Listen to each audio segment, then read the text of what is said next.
नरेंद्र मोदी।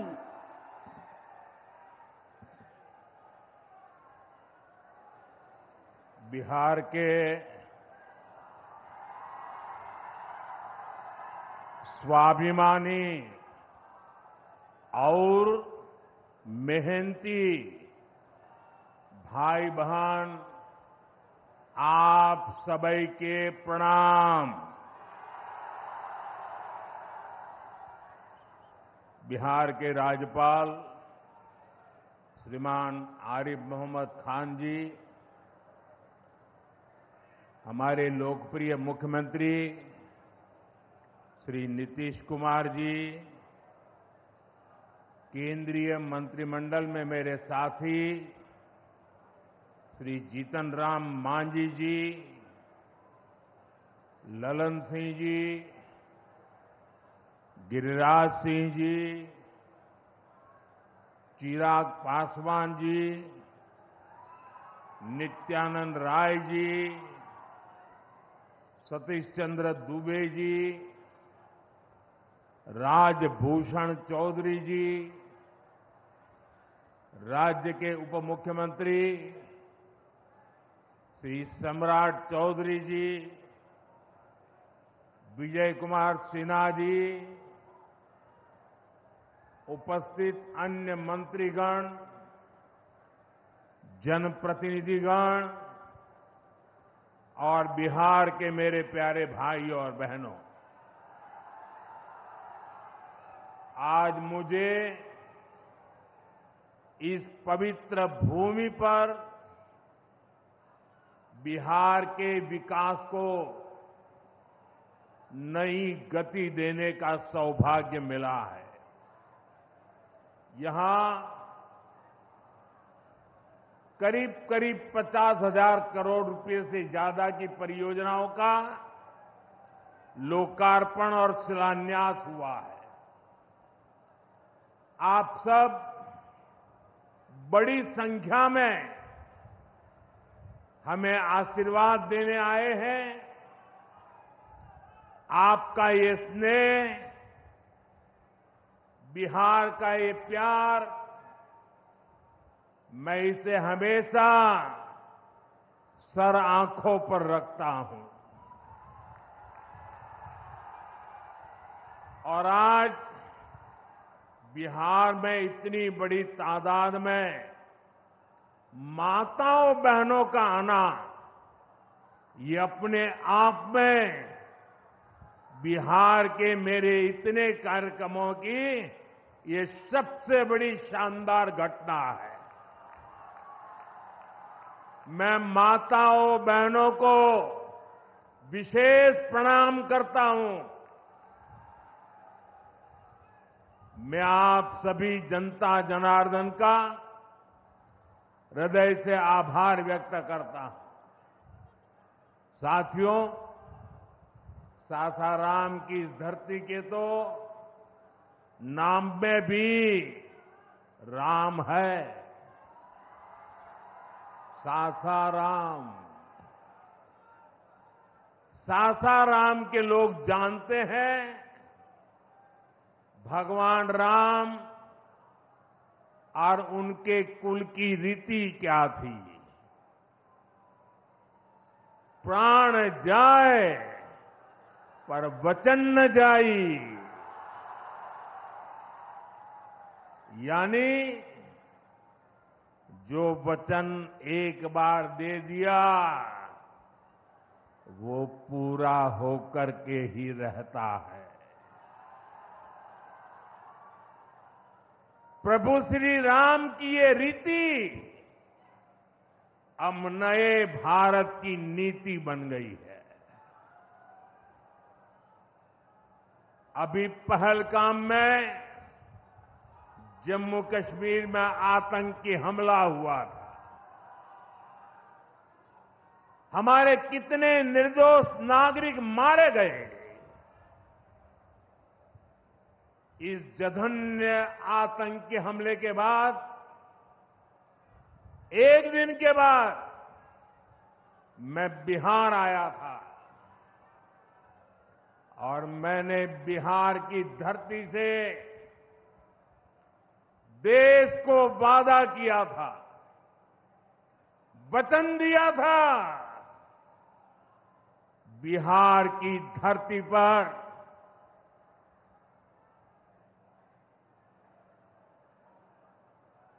आंख में आंख मिलाकर हमने कह दिया था, आतंक के आकाओं के ठिकानों को मिट्टी में मिला दिया जाएगा।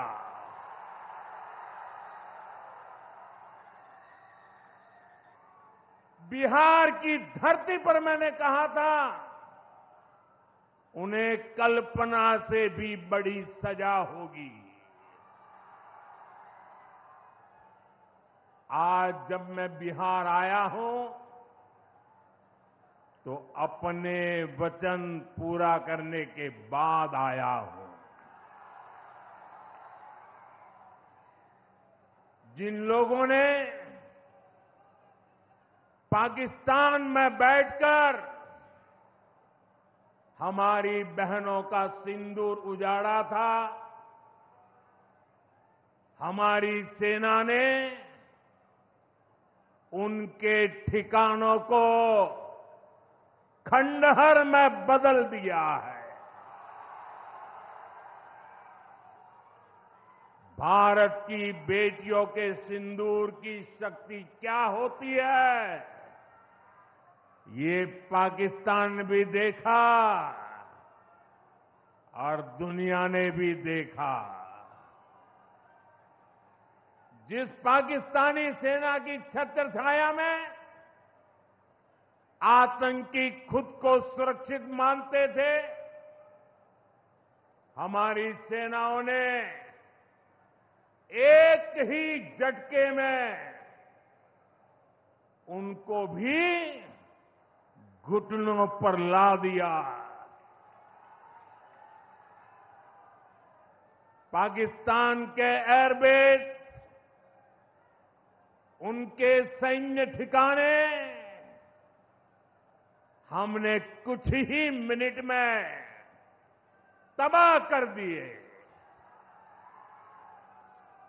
ये नया भारत है, ये नए भारत की ताकत है। बिहार के मेरे प्यारे भाइयों बहनों, ये हमारा बिहार वीर कंवर सिंह जी की धरती है।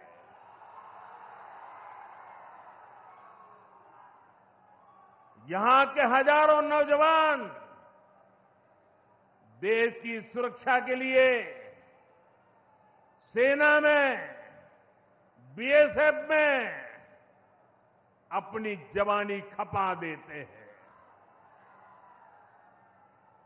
ऑपरेशन सिंदूर में दुनिया ने हमारी बीएसएफ का भी अभूतपूर्व पराक्रम और अदम्य साहस देखा है। हमारी सीमाओं पर तैनात बीएसएफ के जाबाज सुरक्षा की अभेद चट्टान है। मां भारती की रक्षा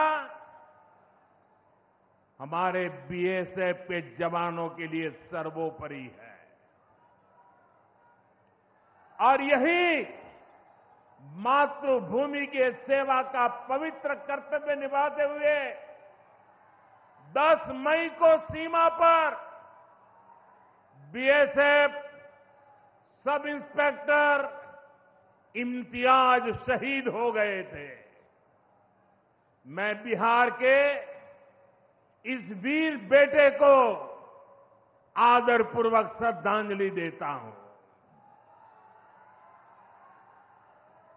और मैं आज बिहार की धरती से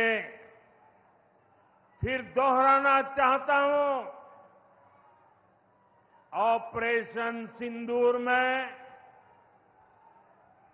भारत की जो ताकत दुश्मन ने देखी है, लेकिन दुश्मन समझ लें ये तो हमारे तर्कस का केवल एक ही तीर है। आतंकवाद के खिलाफ भारत की लड़ाई न रुकी है न थमी है। आतंक का फन अगर फिर उठेगा तो भारत उसे बिल से खींचकर कुचलने का काम करेगा।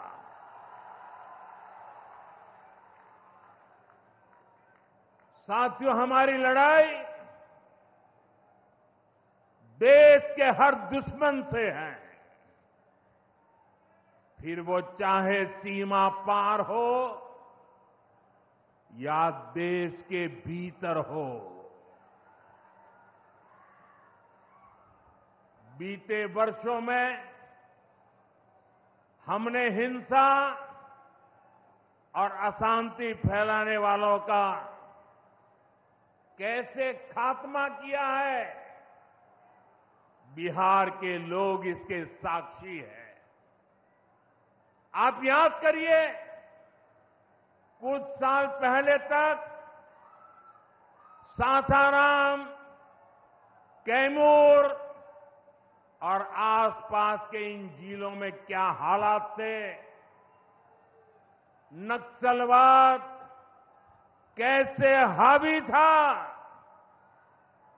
मुंह पर नकाब लगाए, हाथों में बंदूक थामे नक्सली कब कहां सड़कों पर निकल आए, हर किसी को ये खौफ रहता था। सरकारी योजना आती थी पर नागरिकों तक पहुंचती ही नहीं थी। नक्सल प्रभावित गांव में न तो अस्पताल होता था, न मोबाइल टावर, कभी स्कूल जलाए जाते थे, कभी सड़क बनाने वालों को मार दिया जाता था। इन लोगों का बाबा साहब आंबेडकर के संविधान पर कोई विश्वास नहीं था। नीतीश जी ने उन परिस्थितियों में भी यहां विकास की पूरी कोशिश की। 2014 के बाद से हमने इस दिशा में और तेजी से काम किया। हमने माओवादियों को उनके किया की सजा देनी शुरू की। हम युवाओं को विकास की मुख्य धारा में भी लेकर आए। 11 सालों की दृढ़ प्रतिज्ञा का फल आज देश को मिलना शुरू हुआ है। 2014 से पहले देश में 125 से ज्यादा जिले नक्सल प्रभावित थे। अब सिर्फ 125 से ज्यादा, अब सिर्फ 18 जिले नक्सल प्रभावित बचे हैं। अब सरकार सड़क भी दे रही है, रोजगार भी दे रही है। वो दिन दूर नहीं जब माओवादी हिंसा का पूरी तरह से खात्मा हो जाएगा। शांति, सुरक्षा, शिक्षा और विकास गांव-गांव तक बिना रुकावट के पहुंचेंगे। साथियों, जब सुरक्षा और शांति आती है, तभी विकास के नए रास्ते खुलते हैं। यहां नीतीश जी के नेतृत्व में जब जंगल राज वाली सरकार की विदाई हुई, तो बिहार भी प्रगति के मार्ग पर आगे बढ़ने लगा। टूटे हाईवे, खराब रेलवे, गिनी चुनी फ्लाइट कनेक्टिविटी, वो दौर अब इतिहास बन चुका है, पीछे छूट रहा है। साथियों, कभी बिहार में एक ही एयरपोर्ट था, पटना। आज दरभंगा एयरपोर्ट भी शुरू हो गया है। अब यहां से दिल्ली, मुंबई, बेंगलुरु जैसे शहरों की फ्लाइट मिलती है। बिहार के लोगों की लंबे समय से मांग थी कि पटना एयरपोर्ट के टर्मिनल को आधुनिक बनाया जाए। अब ये मांग भी पूरी हो गई है। कल शाम मुझे पटना एयरपोर्ट की नई टर्मिनल बिल्डिंग का लोकार्पण करने का सौभाग्य मिला है। ये नया टर्मिनल अब 1 करोड़ यात्रियों को संभाल सकता है।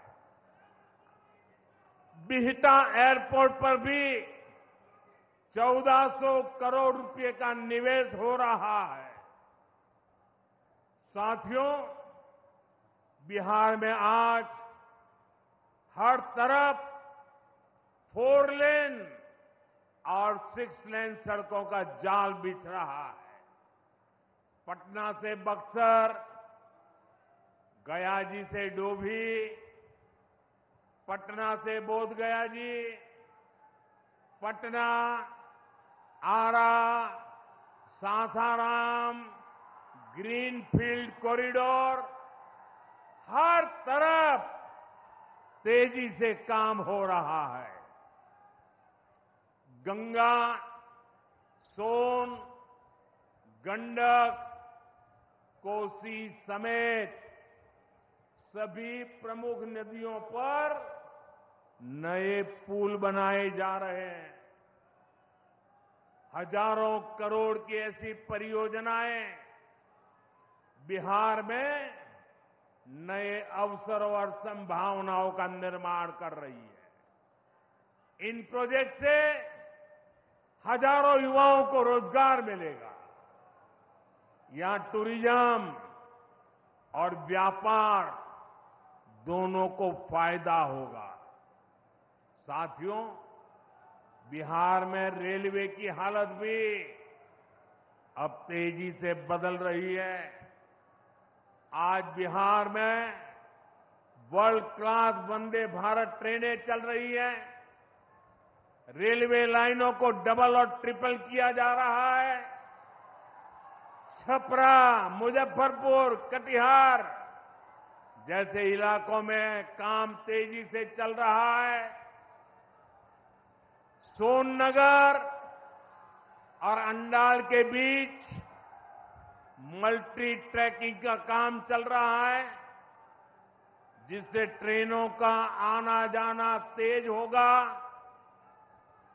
सासाराम में भी अब 100 से ज्यादा ट्रेनें रुकती है। यानी हम पुरानी समस्याओं को भी दूर कर रहे हैं और रेलवे का आधुनिकीकरण भी कर रहे हैं।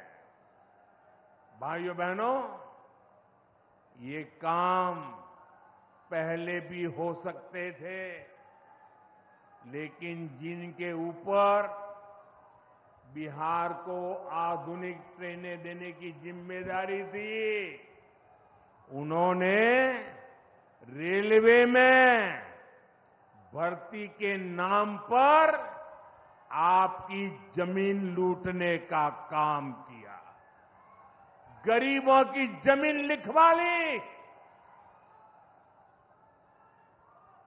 सामाजिक न्याय की उनकी यही तरीके थे गरीब को लूटना, उनके अधिकारों को लूटना, उनकी मजबूरी का फायदा उठाना और खुद राजाशाही की मौज करना। बिहार के आप लोगों को जंगल राज वालों के झूठ और धोखे, उससे आगे भी सावधान रहना बहुत जरूरी है। साथियों, बिजली के बिना विकास अधूरा है। जब बिजली होती है तो औद्योगिक विकास होता है। जब बिजली होती है तो जीवन आसान होता है। और 21वीं सदी तो टेक्नोलॉजी से दौड़ने वाली सदी है। इसलिए डगर डगर पर बिजली की जरूरत रहने वाली है। बीते वर्षों में बिहार में बिजली उत्पादन पर बहुत जोर दिया गया है। आज बिहार में बिजली की खपत 10 साल पहले से 4 गुना हो गई है।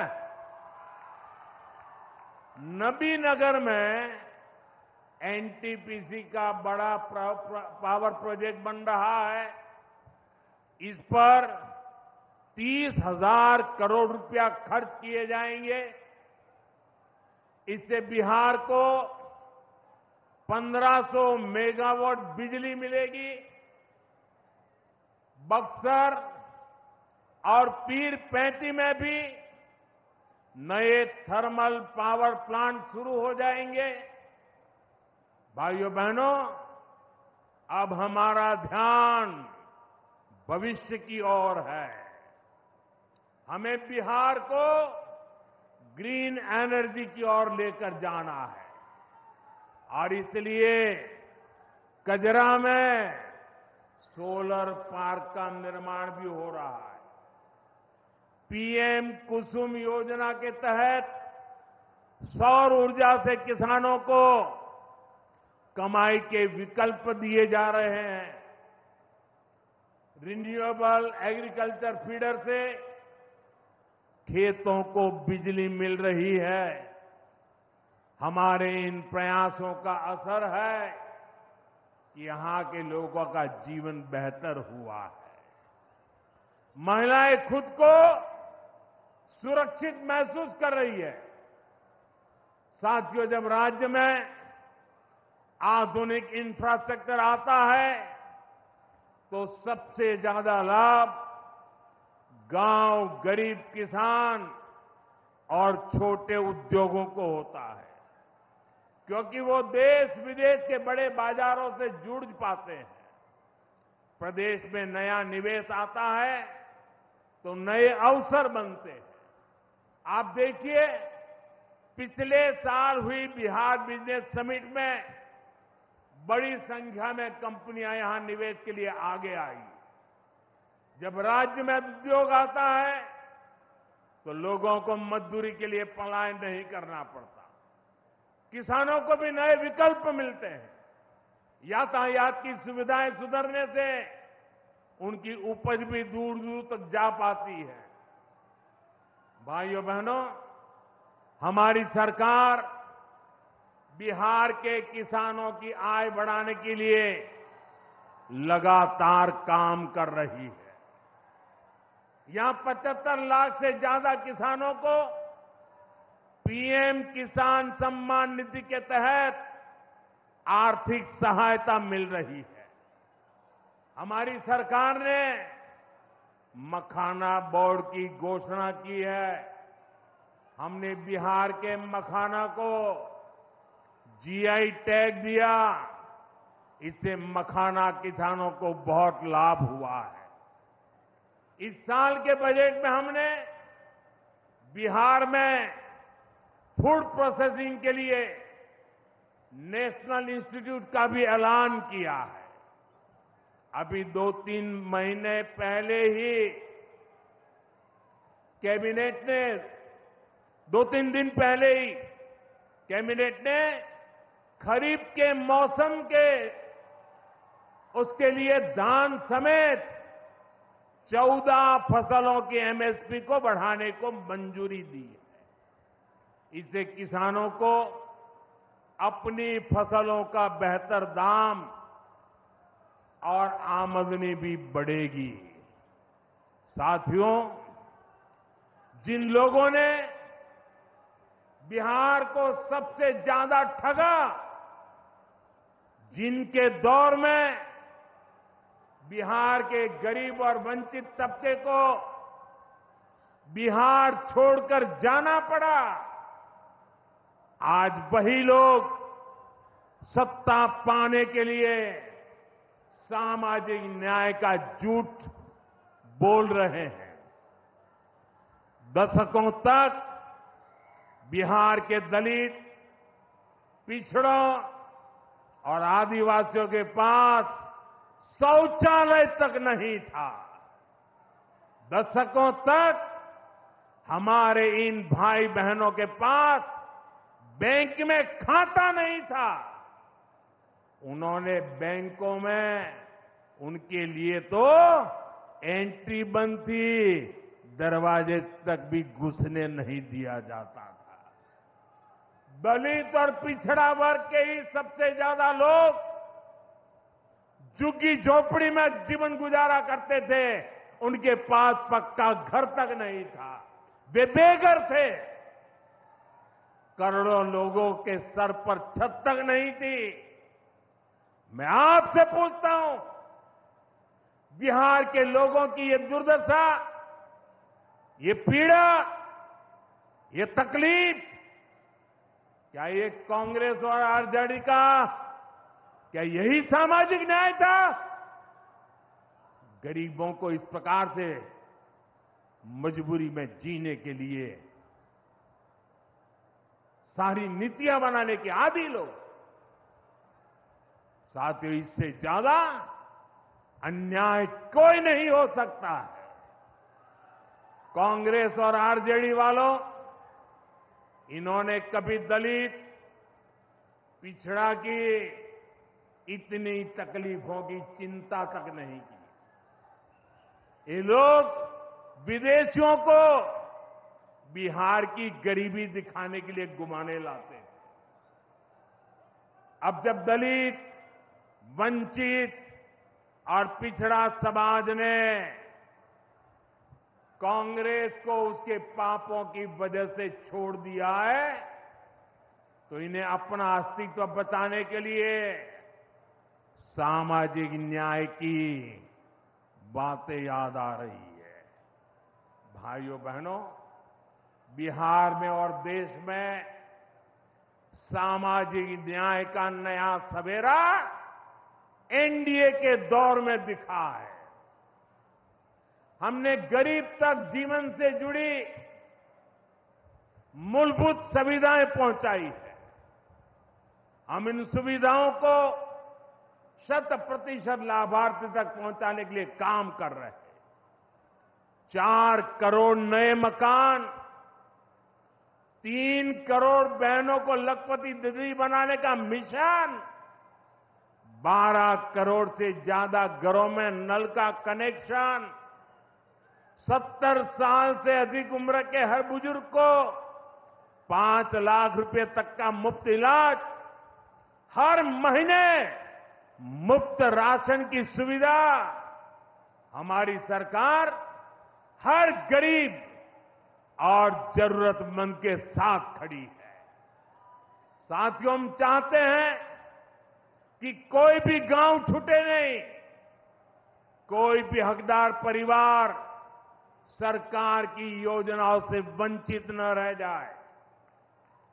मुझे खुशी है, इसी सोच के साथ बिहार सरकार ने डॉक्टर भीमराव अंबेडकर समग्र सेवा अभियान शुरू किया है। इस अभियान में 22 जरूरी योजनाएं एक साथ लेकर सरकार गांव-गांव, टोला-टोला पहुंच रही है।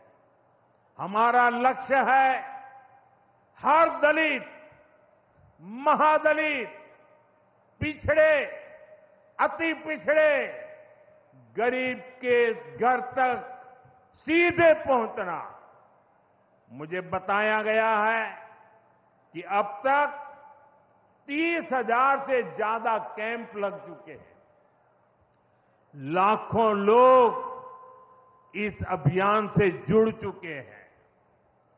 जब सरकार खुद लाभार्थियों तक पहुंचती है तो ना कोई भेदभाव होता है और ना ही कोई भ्रष्टाचार होता है और तभी सच्चा सामाजिक न्याय होता है।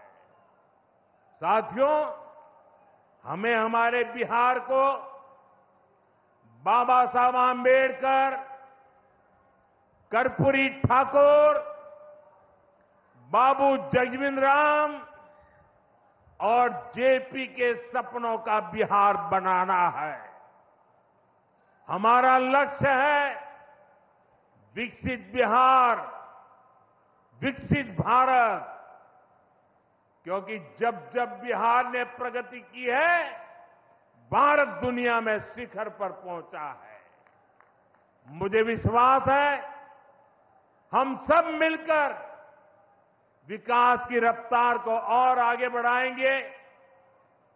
मैं एक बार फिर आप सबको इन विकास कार्यों के लिए बहुत बहुत बधाई देता हूं। मेरे साथ दोनों हाथ ऊपर करके मुट्ठी बंद करके बोलिए, भारत माता की। आवाज दूर दूर तक पहुंचनी चाहिए।